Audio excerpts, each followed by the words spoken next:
Welcome to What's Cooking at GCLS. I'm Carolyn. I work at the Logan branch, and today I'm going to teach you how to make homemade meatballs and gravy. So let's start with our ground beef. I always buy 80-20, and it's good to give it a little smell to make sure that ground beef is good. So, and of course start with washed hands. So I have about 3.2 ounces. 3 pounds and a couple ounces. So let's go ahead and start with some eggs. And these are just large eggs. Usually I get extra large. So I'm probably going to put, let's start with 4 eggs just to see how that looks. Okay. And we're going to just go ahead and blend that. I have some breadcrumbs, so I'm going to open those up. And of course I always get Italian seasoned breadcrumbs. So let's start with a cup. We're definitely going to need more than that. So let's go with 2 and about a half, maybe 3/4. Start with that, move that off to the side. And I have some Pecorino Romano, and we're going to put a nice amount of that in there, just about the whole container. Move that off to the side. Some salt.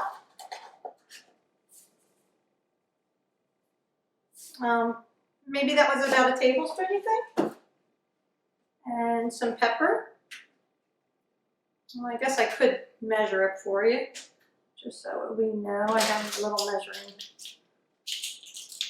This is a half a teaspoon. Let's see how that looks. Maybe 3/4. Closer to a whole teaspoon. That's pepper. I have some fresh parsley.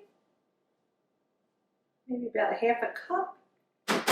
And some fresh minced garlic. And let's start with a teaspoon and see how that looks. Maybe a teaspoon and a half. No, maybe 2. So put our eggs in there. Am I forgetting anything? I don't think so. And sometimes we use a little water. Let's wait and see how the and you have to wash your hands and just get in there.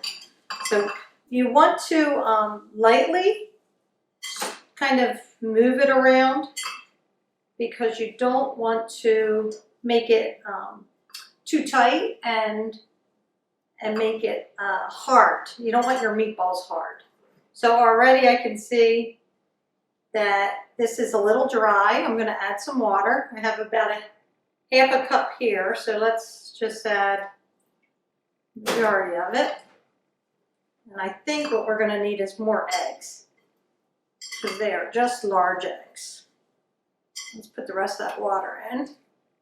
And let's get a couple more eggs, because that's pretty dry. If you were using extra large eggs, you could just maybe, you could get away with 4. But since we're using large eggs instead, and I think maybe a little more parsley.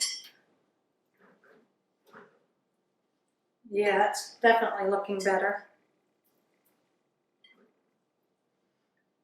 We just want to lightly mix it, everything all the way through. And you see I'm picking it up from the bottom and kind of stirring through, kind of give it a little smell. I feel like we could use a little more garlic. I'm going to just reach in there and add a little more garlic to this. And usually I just press it as I go. So usually 2 or 3 cloves. But since I was going to be making gravy and wanted to prep it, I did a whole head of garlic. So I'm going to be doing several batches of meatballs today. So what I would recommend if you are preparing for a party like I am, and have several family packs, one time I mixed all my meat together and started my meatballs, and one pack was of the meat was not good. So I ended up losing all my cheese and breadcrumbs and eggs and all that work. So I know it sounds bizarre to say smell your meat before you get started, but truthfully, if you've ever lost a 30-pound, or not, probably closer to 10 pounds of ground beef, and it was 2 o'clock in the morning, I needed it for the next day. So it was a lot of work. So yeah, I ended up using about a half a cup of water. I would say 2 teaspoons of garlic, a full cup of parsley, 6 eggs, probably about 2 teaspoons, maybe 3 teaspoons, maybe a tablespoon of salt, and a teaspoon and a half of pepper. So this is how our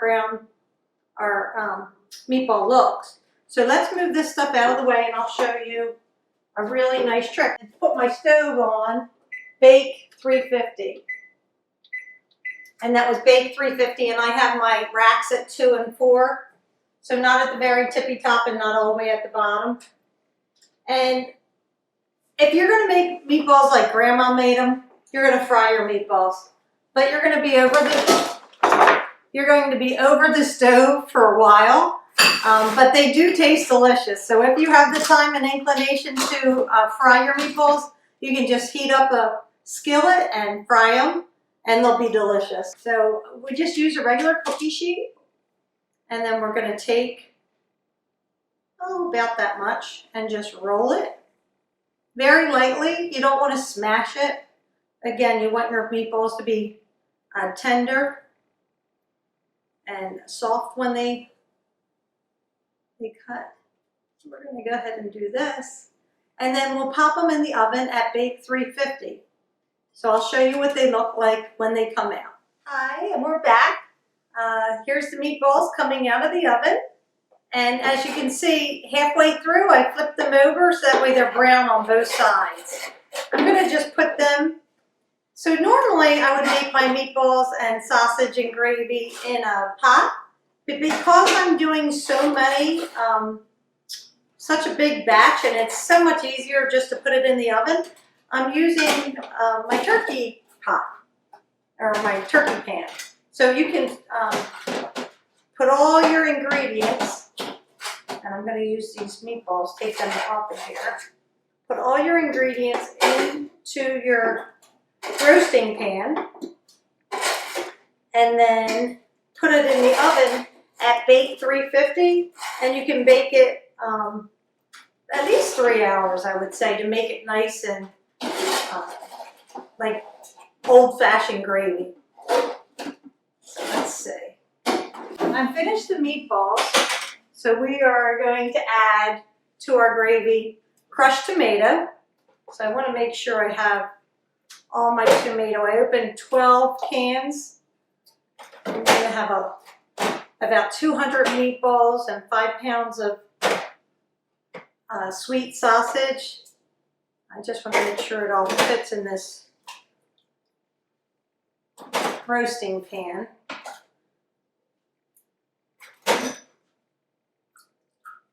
So what we can do is, after the gravy is cooked, as long as we have some meat in there, we're going to get the flavor that we need.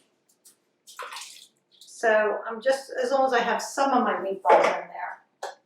And then tomorrow, when I'm serving, I can just put the rest of the meatballs in the gravy. And I think I showed you this trick before, where if you have a lot of tomatoes still in your can, you can just little swirl and dump it to the next. And then by the time you're done, you'll have another can of tomato to add. That's still so you get the idea. We need onions. So I have 2 large onions that I minced. We can put it right in there. Probably about a half a head of garlic. Put that in there. This is parsley, and we're just going to really use quite a bit of parsley. maybe even a little bit more. And basil. Maybe a little more basil. And the tomatoes, I always buy crushed tomatoes with basil.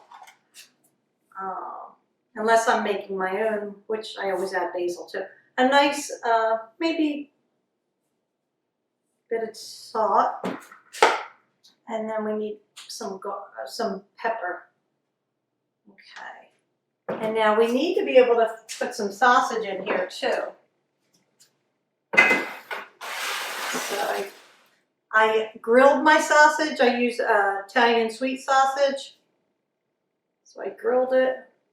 Put some in there. You want the flavors of both your beef and your pork. Sometimes we would even add a pork bone, but I think we're going to have enough. Ooh, it's a little hot with this. Just stir that up a little, and then we can bake it. And like I said, in 3 or 4 hours, this is going to be delicious. Now, if you want to, throughout the 3 or 4 hour period, you can stir it a little, but it's nothing to worry about. I moved my pan, my rack, in my oven down to the last shelf, and I took my other rack out. So that'll fit in there. I think we can fit a couple more meatballs. And there's a couple meatballs already. Just pop them right in there.